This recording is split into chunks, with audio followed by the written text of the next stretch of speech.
Pinuntahan ng grupo ni Bong si Mayor nilang si Mang Nelso na lolo ni Bubbles para kausapin ito na paano kung tinangay nga talaga ni Tanggol ang apo niyang si Bubbles.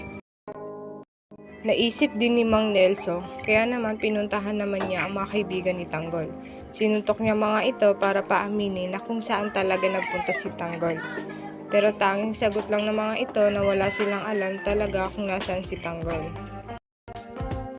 Nalaman ni Ramon na nagwawala ang asawa niyang si Monique, kaya nagpaalam muna siya sa kanyang ama para i-check ang asawa niya. Binasag ni Mocha ang salamin para subukan tumakas. Naabutan naman siya ni Ramon na papatakas na. Sinabi ni Ramon na dito na hindi na ito makakaalis sa buhay niya. Samantalang sila Tanggol, umalis na sa tinatagpuan nila ni Bubbles nang makita nilang may mga pulis din doon.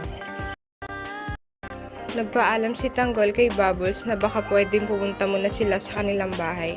Sinabi naman ni Bubbles, bakit pa pupuntahan ang pamilya niya kung galit naman ang mga ito sa kanya. Pero sinabi ni Tanggol na lola niya lang ang nais niyang kamustahin dito. Nagpakita na din si Tanggol sa mga kapitbahay nilang alam niyang mapagkakatiwalaan niya din. Tinanong niya ang isa dito kung nasaan na si Mokhang. Sinabi naman nito kung saan na ngayon nakatira si Mokhang. Bago bumalik sa kulungan, hindi na inaksayan ni Tanggol ang panahon para muling makita si Mokhang. Kahit delikado, pinasok niya ang malaking bahay kung saan nakatira si Mokhang at ang tunay niyang tatay.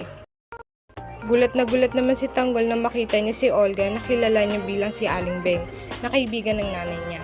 Ganon din si Olga, gulat din ito na makita si Tanggol.